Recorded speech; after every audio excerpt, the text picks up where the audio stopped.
Well, good evening, everybody. It's I, Nick, Pennsylvania, and I am here, as I always am, with my good friend Brendan Bond. Good evening, Brendan. Good evening, Nick. How are you, bud? I'm doing real good. We had some fun over the weekend. Of course, we've been chatting a little bit about having received the award of the best episode of the year, 2024, for the Hemlocks and Hellbenders conversation Yes. we had. We had a really good time with that. And finally, last weekend, we had an even better time when my wife helped us out by taking some pictures. And our vibe was going for the mid-century academic parapsychologist Well, look. So yeah, I know yeah. you had a pretty aggressive turtleneck on, I and had a very aggressive turtleneck with a nice corduroy jacket and some other props. So I it think was a it good was time. fun. And yeah, and Yeah. we even my wife, also a photographer. Well, she was on the other day, and we were talking Right. about photos and videos, so that came up. And so she has a pinhole camera. So there's even a Yes. photo of the two of us up against there's a cottage in the backyard, and yeah, a pretty ghostly image. So we'll have to put that photo of us up. But there are a few of those photos, some on our YouTube thing. I know you put some out on Instagram and whatnot. But I was very happy to see how Christian responded to Yeah. those photos of Yeah. Hemlocks. Yeah, and it was just fun too because I think Christian appreciated us having fun with taking the photos because again, it really was a honor for us given how many other fantastic guests that he had had on and everything, how many great episodes they had had. We wanted to have our effort, kind of match how excited we were. You can't give us an excuse to take some goofy photos and have us not do it. So That's kind of one of our favorite things to do that we don't do nearly enough of, I know. honestly. Right, right. So, and it seemed, and, Ah, and people seemed to think the photos were fun, and that was the point. We got a few laughs out of it. I think we got the vibe we were going for, and most importantly, hopefully people, they're listening to our podcast, go listen to his, and hopefully we get a few converts from the Hemlocks to Hellbenders community as a result. and I think we can all agree to that and that we looked really cool. Yeah, some people thought it was a picture of Arthur Fonzarelli twice, but it wasn't. It was just us. People were like, "Oh, Right, Is that Henry Winkler and his body double?" But no, right. it was The just it was Winkler twins. yeah, but it would just happened to be us. So that's how That's cool right. that's how cool it looked. That's So that's that's cooler than ice cold. So anyway, well, anywho, the other day you said to me in a text, you say, "Hey, I've got a topic lined up for a conversation. Are you familiar with this cemetery?" And I saw that it was in Williamsport, Pennsylvania, and I said, "Well, I need to look something up." So I went on to Find a Grave of all places, which again, that seems like a normal place to look up a cemetery, and it is. And Find yeah. a Grave is a really valuable website for doing some Oh yeah. genealogy stuff and trying to Hmm. fill in gaps. And I realized, oh, not only am I aware of this cemetery, even though the name itself wasn't enough, but I have been here because my uncle is actually buried here. And then you Right. said to me, is he in the haunted side or the other side? And I said, well, I don't know anything about these haunted stories about it, so I think we are going to find out. And I don't know if you have the coordinates on the haunted section or not, but so this is the Wildwood Cemetery out in Williamsport. This is in Lycoming County, Hmm. the north, kind of central northeastern part of the Commonwealth of Pennsylvania. If anybody knows Williamsport, it is because Little League Baseball, kind of that's its home base, and that's where they have the Little League World Series. Yeah. So that's Williamsport. And I believe, I could be wrong on this one. And so we can look it up, but I believe that the Cub Scout magazine and booklets were also printed there. I may Oh be really? incorrect in saying that. So Oh, let's see. That would be a new I'm fun going to fact. look Cool. that up. And in fact, I'm going to look that up right now. All good. We're Well, pausing. Yeah, so while you're looking that up, I'll give kind of like the quick stats of the cemetery. This is a pretty decent sized cemetery, 340 acres, and it's on like the north side of town in Williamsport.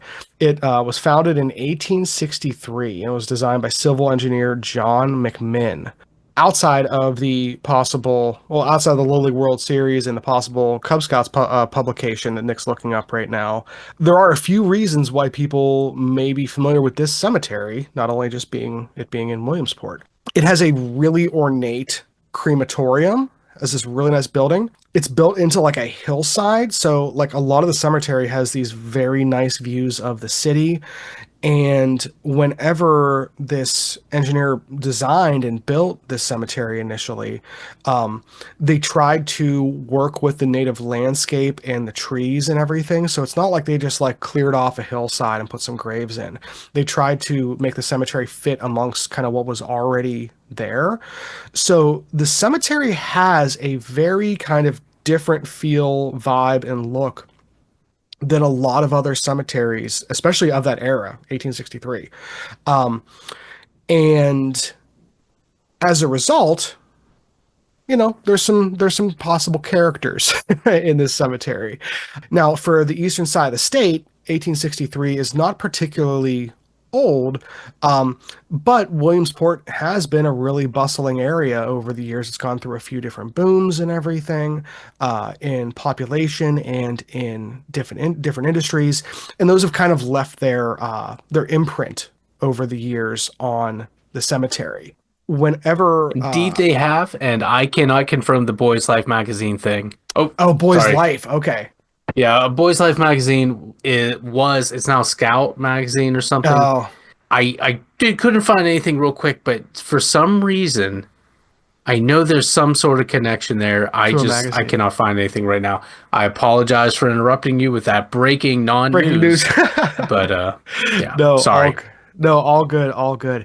Um, but so one of the other elements of the cemetery that Nick alluded to is the two different sides. So once you kind of go past the really ornate crematorium and everything, it has which has these nice like it's all like stonework and has like the terracotta roof and everything. And it's just a really nice looking building. You go past that, because part of the cemetery was purchased well before the other half. There's a road that goes right between the cemetery, and people refer to the one side of the cemetery, uh, the west side, which is also the older side of the cemetery, as the haunted side.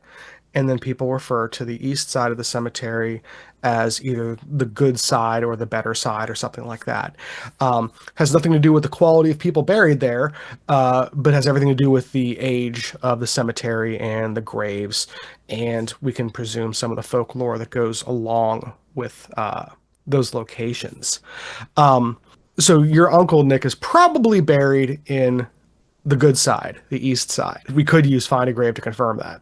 Yeah, I'm trying to do that right now. He passed away back in 2001, and I have the plot number here. So while you're talking, I'm trying to find that out. So what was the haunted side? The west side? Yeah, the west side is the haunted side, and the east side is what they call the good or the light side in some places. Okay, and I'm assuming so. There's the cemetery road kind of cuts through the Yeah, kind of center. bisects. Is Yeah, that that's kind of okay? the demarcation. Yeah.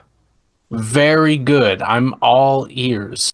So there's a few interesting things about this cemetery outside of just the layout. There's a lot of really ornate gravestones and some mausoleums and statues. It's just a very nice looking cemetery. The one of the ones that I kind of compare it to. Have you ever been to the cemetery in Ridgeway? I I have up in the county seat of Elk Yeah. County. Yes. Yeah. I was actually in Ridgeway last Monday, but I did not go to the cemetery at that time. I have been there Hmm. some years ago. I would suggest it because it's one of those ones that's kind of like this one, where of a similar age, but it has a lot of like mausoleums and stuff almost built into hillsides. Because like around here, at least in the western part of the state, as I'm sure a lot of our listeners have in places, especially with newer cemeteries, when you see mausoleums and whatnot, they're usually just kind of like plopped in the middle of a field, which is fine, which is cool. Nothing wrong with that. But having them built into hillsides like they had in Ridgeway, but in what you see in some of these in Wildwood Cemetery, just kind of invokes the idea of like a cave or a lair or just the idea of it being underground, but it being a man-made structure just has a very different vibe to it. But so there's lots of things about the cemetery that are very visually striking and I think probably put people in a different kind of mindset because it does maybe feel a little more ethereal or a little more liminal because again it has all these kind of like elements so you're not aren't foreign, but you're not kind of used to seeing them in the kind of arrangements they are. And again, with a lot of the trees and foliage and, hillsides and everything, it doesn't feel like most other cemeteries feel. So I think that kind of already puts people and has probably for a long time put people in a just a bit of a different state whenever they're there. So most of the hauntings take place on the west side. So we'll get to that, but we're going to talk about where your uncle is probably buried. He's actually on the west side, apparently. So Really? He he is. I'm looking at it right now. It looks like he is. I'm trying to see if this little thing has a street name. hmm No, but he is to the west of the road, and there's like one, two little forks. He is between there and a little thing that on the map here is labeled Campbell Street. So he's closer. Oh, what's this? He's closer to Cemetery Road. He is immediately to the right of Cemetery Street, is what it looks like. So yeah, on the west Interesting. side Okay. though, On the apparently. west side. Cool. If this map's Well, to be believed. if that map is correct. So we'll go with that for the time being. Like I said, this is one of those places that after researching is definitely going to be on our list of places we want to try and get to in the future. So before we get to the west side of the cemetery, the haunted side, I want to talk for a second about the light side or the good side, as people say, because that's again a little newer.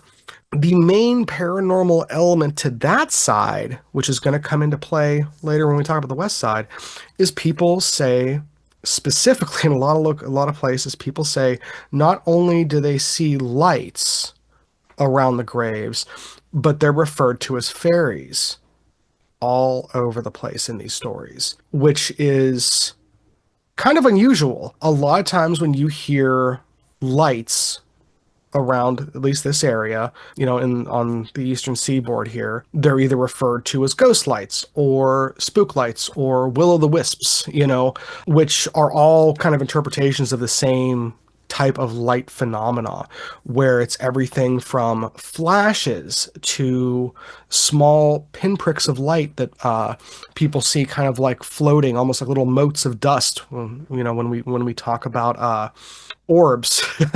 That's kind of what people say they look like. Now, the reason that's interesting is, like I said, you don't see that very often. So the fact that it comes up and people are referring to it as fairies, not ghost lights, a lot of different places, I just thought was at least unique. Now, as far as what they could be seeing, like what's the difference between a ghost making a light and a fairy light? From a phenomena standpoint, probably just about the same. Probably looks very similar, but calling it a fairy implies that there is some sort of natural energy or some sort of sentience that is not related to dead people or energy. It's more elemental in that sense, which fits with the kind of the architectural design of this place of having more trees and more native foliage and it not just being like a clear cut mound of dirt. Because again, like that's just my opinion, Nick. Like, do you feel like you hear people refer to ghost lights as fairies often when talking about these settings? No, I think people that would say fairy light, I believe, are people that are more interested or at least more exposed to like the Fae culture, Celtic Right. folklore, and whatnot. Mm-hmm. And I do think we've talked about this a little bit before, but I think it's something we need to define better. We've talked about how much setting determines Right. what type of weird thing people are using as the explanation. because you're not going to go in an old Victorian and say, well, it's aliens. You're going to say, Right, or Bigfoot, you're going to say it's a ghost. So I think right, if you're in cemeteries, you're going to be more inclined to say a ghost light other than a fairy light. right, But right. if you're And in the that's woods, I think you could get either either or. or. Right, Right, exactly. right. Um, So yeah, I just thought that was interesting that people kept calling them fairies and everything. So I started to kind of look into that, and this led me to find one of the other major stories, which we'll get to in a little bit here. But the reason that setting I think is important is you're right on. So back in the early 1800s, they were actually digging the west branch of the canal there off of the Susquehanna, and there was a huge influx of Irish and Celtic immigrants Well, I that was going to settled say in the the area. Molly Maguires, that whole incident wasn't that Mm-hmm. far from here Was either. not far, exactly. So there is a lot of Celtic and Gaelic heritage in the area that came over in a relatively large swath, you know. And granted, that was before and everything the cemetery is built. Again, 1830s versus 1860s, but it stands to reason that a lot of people that came over in the 1830s were probably still around or dying in the 1860s. Well, came So, around, right. There's all that, but and also then, bringing other family members over through right. sponsorship or bringing them And later once they're established. right, Sure. right, exactly. So I think that if even though this isn't like explicitly an Irish or Celtic cemetery, it's just a town cemetery. But there is, I think, you see the kind of like ripple effects of those that kind of cultural, like the language we use to describe these things, even to this day, 200 years later almost, you see people still calling them fairies, instead of ghost lights, which I just think is interesting. I'll agree to that. Yeah, so I just think that's kind of a cool connection. You have a lot of the outside of the fairy lights on the east side. Like I said, most of the activity seems to take place on the west side. Now, some of the stuff is the things you hear from every cemetery, where it's people seeing just shadows, people hearing talking, disembodied voices, things like that. But all of it seems very just kind of like non-specific until you come to a girl who died in the early 1800s. Well, excuse me, late 1800s. Excuse me. This was 1873. So 1873. prime ghost age, Yeah, really, this because is we right. talk We've talked about about that. Yeah, like like 1880 to yeah, 1920s prime. peak ghost production. Right. Yeah, this is so if you're gonna get turned into a ghost by whatever mechanism it is, this poor girl was right where it should be. So but this one's interesting because this is one of the few stories I think we've come across that has an element that we get to here. So, it, like many of these stories, starts with a very tragic happening where there was a little girl who was posing for her father, who was painting a portrait of her. And as the father finished the portrait, apparently, she was standing on a stool, and she just, as she was stepping down, happened to get caught, fall, and hit her head, and the girl apparently didn't survive. So, starts with a tragedy.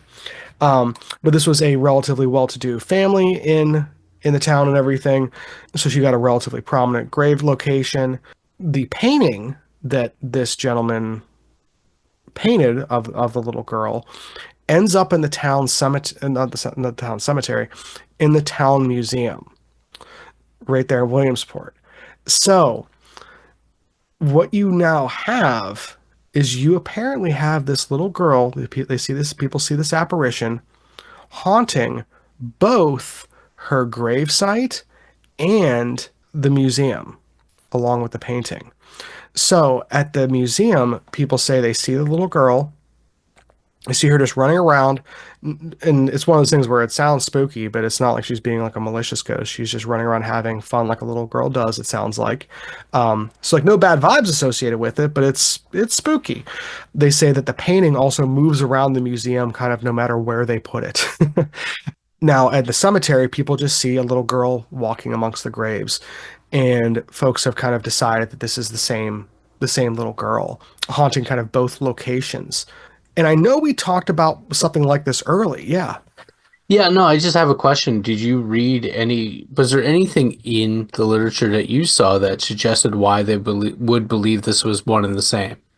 No, Because it just usually you don't, this is one of the things we've right, talked about. You don't usually get the same person haunting multiple locations. Like a right. train, ghosts seem to be pretty restricted in their freedom of their movements.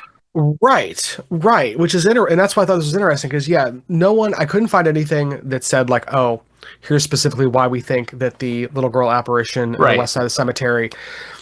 People have Like kind the of same drawn distinctive outfit or right, something even. which is what you would hope. I didn't see anything that said like, oh, she was wearing a little blue frilly dress or something like that. Didn't see anything like that, but because the folklore is so well established, it's like which came first? Did the fact that it's a good sounding story make people say, hey, maybe both these sets of phenomena are related because they're both prominent, or was there something that made them actually think that? Did people in the contemporary times say, oh, I saw this little girl in both locations or something like that? Unfortunately, if those stories are out there, I wasn't able to come across them. But bilocating ghosts is interesting because, like you said, with the usually ghosts are relatively restricted, especially if it's the residual style hauntings. Those seem to be like to the very very specific in like space. Well, and you introduced to me the stone tape theory, which I said, for my money, if there's any real credible thing, I could kind of wrap my head Hmm. around there being some elements worth exploring to that. And if that's the Hmm. case, then it would have to be limited to whatever area Yeah. that certain mineral attributes are that allows this tape to continue to be triggered to replay it forward and so on. Um, Right. but this seeing the same ghost in multiple locations, this is one of those little things, like you said, when you started the conversation this evening, this place is just unique with some of the It stories kind of that it yeah. brings forward. Right, and that's yeah. So I thought that was another unique one. I'm like, oh, that's interesting. And again, her name was Nellie Tallman was the little girl's name, and that was apparently again part of a prominent family in town at the time. Around the same time, excuse me, almost 100 years later, we have a story of a gentleman who has a very unique grave that has some hauntings around it. And this is something we actually haven't talked about a lot in this show, which is interesting because I feel like people enjoy these kinds of things. So, this guy's name was Thomas Purcell. So he died at 84 years old on June 13th of 1939. So this was a little later, after prime ghost generating Right. time period. But the very short time in Yeah. glacial Right, terms. yeah. We're talking about how the quartz mineral rocks move underneath the cemetery. Yeah, practically identical. But so this guy was part of the like I'd love to know from a folklore standpoint the whole fear of people being buried alive that came out of like the TB Well, and a lot of those scares. yeah, I think there was a lot of reasons for that. And I know in this area, some early torpedoes were patented. And these were Mm-hmm. torpedoes that were actually for cemeteries because a lot of the medical schools Mm-hmm. would. That's a rumor. There does seem to be a lot of validity to it, Mm-hmm. in my understanding. But I think that's part of it. I think it's just an idea. I think also it's because people could go into kind of fugue states and we weren't as good at figuring out Right. determining whether people were still alive or not. So Right. I think there's some real basis for concern there. Yeah. Absolutely, yeah, and probably a timeless thing, in that sense, where it's like, yeah, as soon as you think about that, it's I can understand as someone who is nervous and anxious about just about everything. I can relate. Like, I get where this guy's coming from. Old Tommy Purcell, maybe not crazy. Anyway, so he unfortunately does pass away, like I said, in 1939, and he was a firefighter and well liked in the community and everything, and did well for himself. He had a mausoleum with hatches, four hatches, almost like think of like more like when you see like how like they have like tables in the morgue and everything. It's this mausoleum with four of those built into the hillside, specifically with releases on the inside and like stovepipes to go up to air and everything. So it has this really cool like industrial vibe because it looks almost like what do you think of like, some of the more stylized furnaces of the era and everything. Um, so imagine these like four port doors or hatches, and then an air stack kind of coming out. Again, this is like built into the hillside too, so it's a really unique looking structure that's there to house four corpses that were all, to some degree, worried about if they needed to get out or not. Now, the spooky thing about this is people say, because this guy was worried about it, people do say that you can hear, if you go over to the graves, especially at dawn and dusk, if you listen in the air holes, if you listen at the hatches, you can hear the bodies moving. So whether that is them settling back in at the end of the night, or them getting ready to walk around at night, is kind of what the stories say.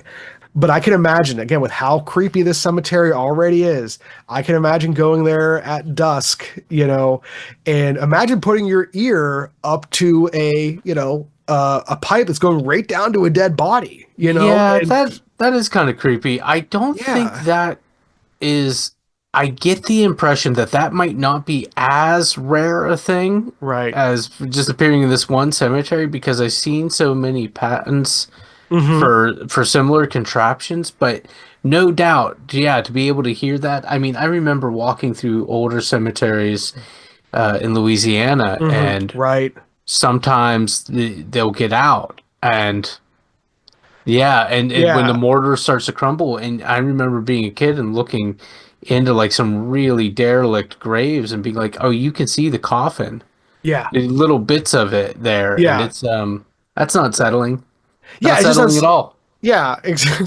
And people say at this graveyard too, at the cemetery, there are also quite a few graves that have and mausoleums that actually have bars over them, like we've seen other places.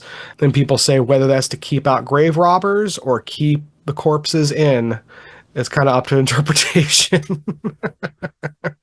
Um, but yeah, whenever I was reading that story about Thomas Purcell here, the idea of just putting yourself in a place where you're like, okay, I can imagine like smelling the leaves and putting your ear up to this door where you know that a corpse's feet are, just inches away, and you hear any little bit of sound.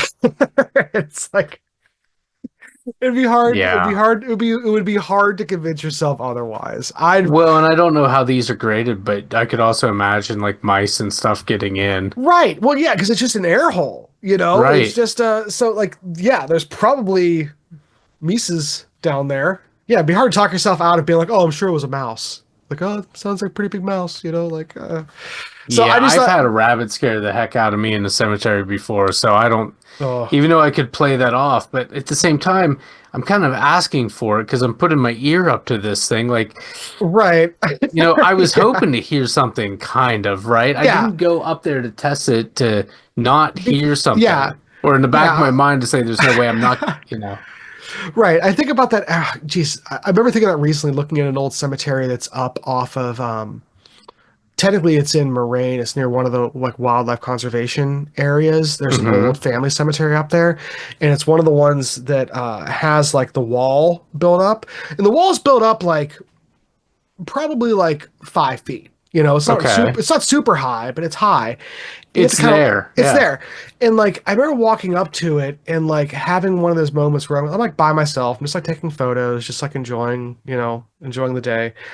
And you go up to look into it, and there's always that moment, like you said, where you're like, do I really want to look like, like if Yeah, I it's like it, again, it's it like like going to a horror film and it being like, I'm is. gonna go watch this to see how not scared I'll be. Right. Yeah. To see how super cool I'm going to be about the situation if there is literally anything that I'm not expecting. So, but yeah, so that one I thought was interesting because it's a cool little bit of folklore. I imagine it brings people to the cemetery, and I can imagine at any stage in life. putting myself in those same shoes and being like, I'm gonna go listen. That's just very inviting. And we talk about like, people having like a legacy and things like that. That's a cool way for Thomas Purcell. I kind of hope he thought about that whenever he was coming up with this design and Yeah. commissioning this. Be like, you know what? Even if I don't accidentally get buried alive, maybe there'll be some people who get a kick out of this Well, in the again, that would future. be his hope. I would hope Because so. Yeah. at the end of the day, is he definitely didn't want to be buried alive, and that's why all Yeah. this effort is. Yeah. And a secondary prize was Right. the knowledge that Right. sure. Yeah. So I just thought that was cool. And that seems to be one of the big kind of like attractions at this cemetery. Speaking as far as attractions go, there's like two other things I do want to mention while we're talking about things that bring people in. One of the ones that I saw mentioned a bunch of places, but couldn't get a lick of actual like not even any photos around was there's apparently an angel statue, not a grave marker, but a statue that is up near the crematorium that apparently does weep, people say. This sounds like a classic story, either the Right. crying statue or the bleeding statue. Yeah. Yeah, they say it's crying. They don't say it cries blood or anything, not like a Marian thing, but that it is an angel statue that weeps. Which again, like I said, classic, super cool story. I'm into it, but I couldn't find like all I could find were references to the weeping angel statue. So if you're in Williamsport and have an in on which statue that is and have photos, I would love to see it because I couldn't find anything outside of the references, which was disappointing because most places that referenced it, if you look at the actual images that they use and reverse image search them, they're not from that cemetery. So that's one of the tricks of the trade right there is reverse image searching for stuff.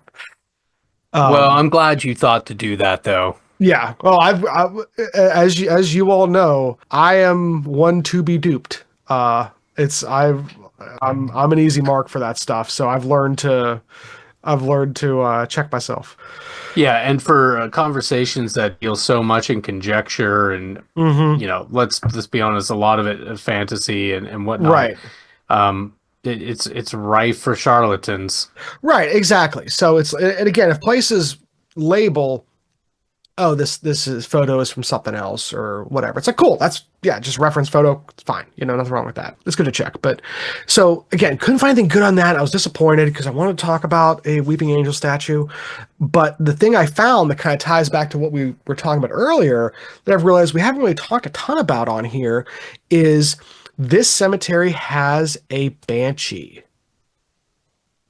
Okay, so more Celtic Yeah. Fae stuff. All right. Right, which again, it kind of lines up. And we don't get a lot of that We don't. here. We don't get that a lot over here. Like you do have, singing ghosts and crying ghosts and stuff, but not particularly a banshee.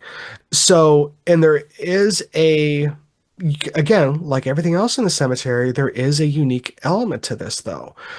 People say that this is not so much the screaming banshee that we're all kind of used to, but this one has more of a melancholy, sing-songy wail, which I thought was really unique. So, to kind of check myself on that, I was like, you know what? I have my trusty this is my Celtic mythology and folklore encyclopedia by Patricia Monahan, which is one of my favorite books that I own.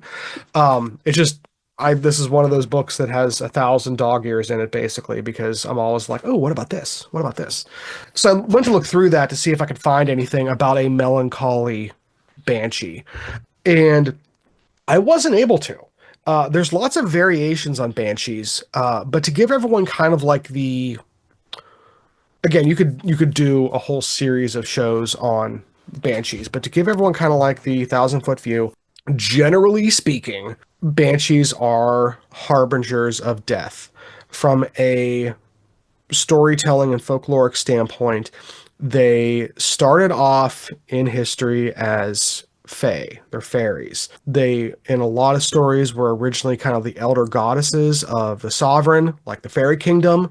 And then as their worshippers were conquered and they kind of fell out of favor, their power is diminished and they end up just being kind of like fairy queens of like the different wraths and some of the different areas that are either entrances to the Fey realm or just are important locations. And what we see, like I said, from a folkloric and literary standpoint, is we don't actually see them showing up in literature until around the 16th and 17th century, which lines up really well to the crown in England taking a lot of land away in Ireland in that same time period. So there's definitely a correlation there. One of the interesting facts about banshees that I like is when they are these harbingers of death, they're specifically for non-battle related death. That's something that's listed in this encyclopedia and a few other places. On more than one occasion, there are other harbingers for people who die in battle. This is just for not for mundane deaths, but yeah. So these are specifically for non-battle related deaths, but they are, like portents and everything. When people see them, they're kind of like shown a number of different ways, but it really does range everything from like the traditional hag to a beautiful woman. We often see the woman in white, green dress and red shoes very specifically. Sometimes she's said to have a gold comb. A lot of like very specific folklore attached to banshees. All I know about banshees I learned from Darby McGill. Right. Exactly. One of the interesting things is out of like the five original families historically, folklorically in Ireland, four of the five see banshees, but the O'Neills and families descended from the O'Neills actually see a black wolf as a portent that kind of fits the same purpose as a banshee, which I was just thought was interesting. It's like, why that one? So I'm sure someone out there who's an expert on Celtic mythology and folklore has a reason for that. I'd love to know. But yeah, so banshees cover a huge swath they show up lots of different ways. And there's lots of variations. There is the washer on the ford. There's all kinds of stuff. But nothing that I could find in my reading mentioned it had like a melancholy sing-songy type voice like what we have reported here in Wildwood Cemetery in Williamsport. So one more kind of unique factor that this place has, and again, you see the photos of this place and that vibe kind of fits. It really does, because it is kind of a beautiful place. Well, and I'm thinking with the hills and the trees and everything that are echoing. there, if this is a wind phenomenon, because I've heard the Mm-hmm. wind, the way it whistles.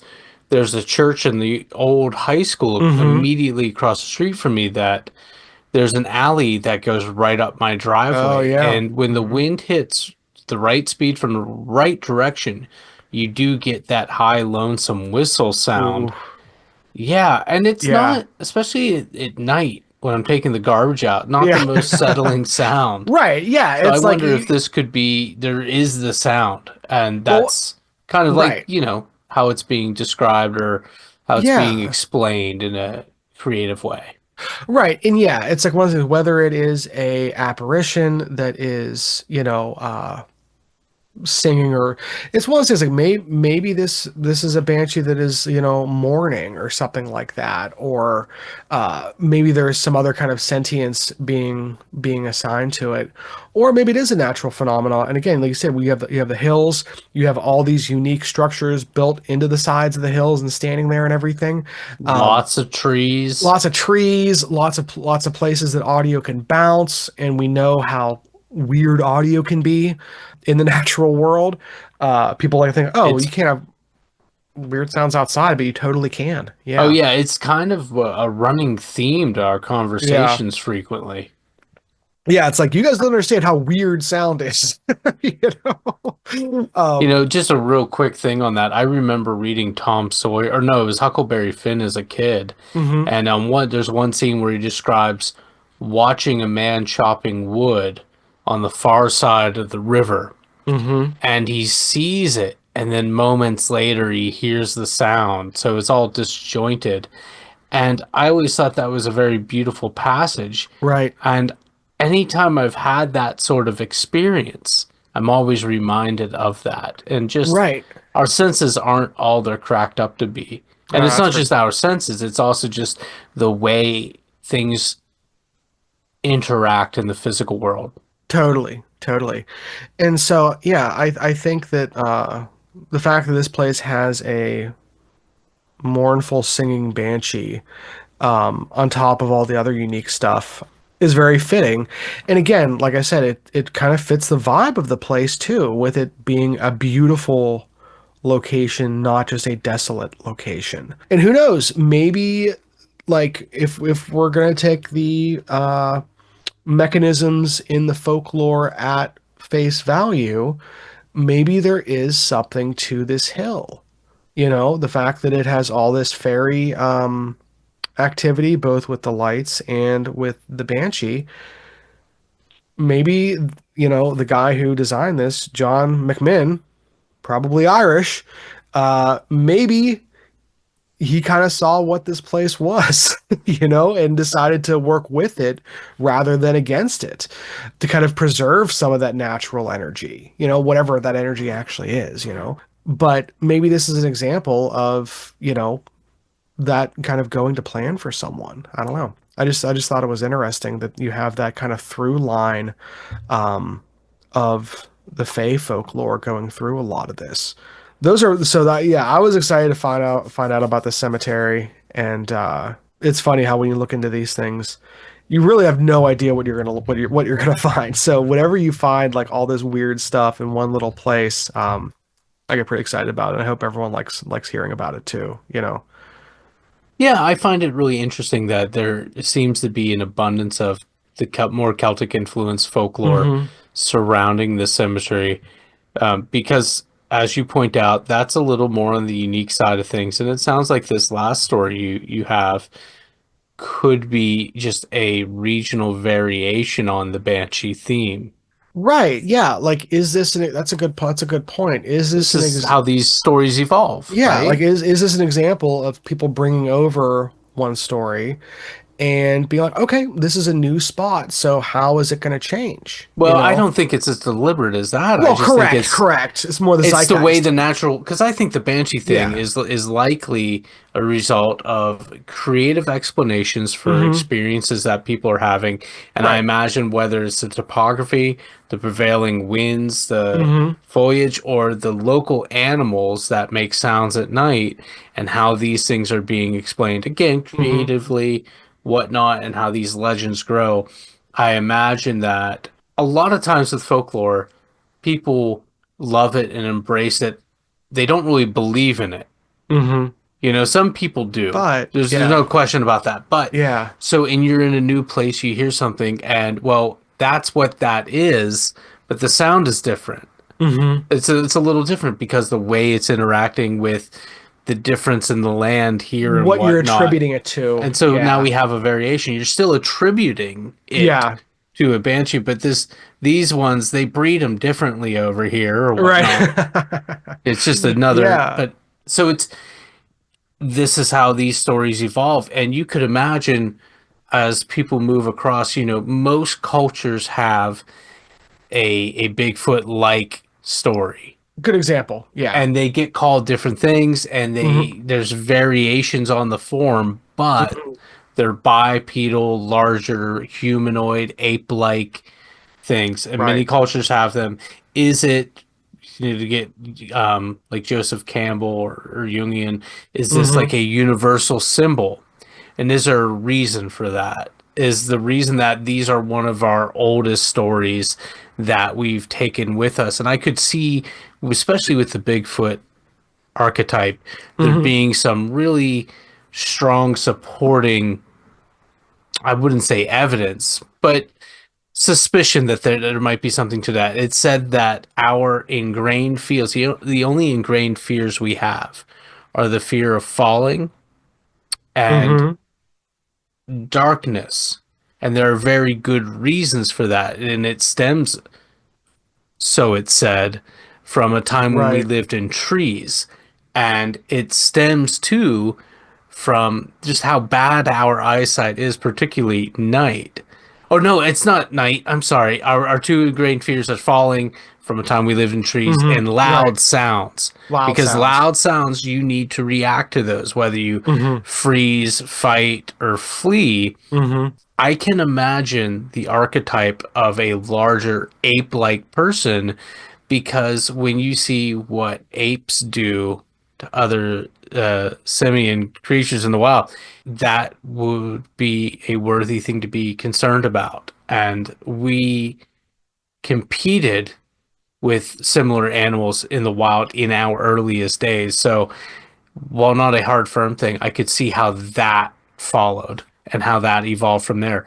So I think what you have here is a much more modern thing of that. Version of, Right. yeah. We hear the winds and whistling. We hear the night animals whistling, and we explain it. And I think maybe the original explanations were us trying to legitimately explain the world around us Right. in ways we could understand. And then it just became the casual folklore, which we love and embrace as folk art, really, and as stories about ourselves, even though the person that ardently believes it is few and far between. Right. Yeah. It's an excellent point. So if you out there have a haunted cemetery that has a haunted side and a light side, or just any kind of hauntings going on, we'd love to hear about it. Especially if you're in the Williamsport area by chance. If you know of that weeping angel statue, please let me know. I'm interested. Either way, if you have anything you would like to share with us, if you have a story you'd like to share, or if you just have feedback, you can find us on YouTube and Instagram, or you can simply send us an email at theghostfurnacepodcast@gmail.com.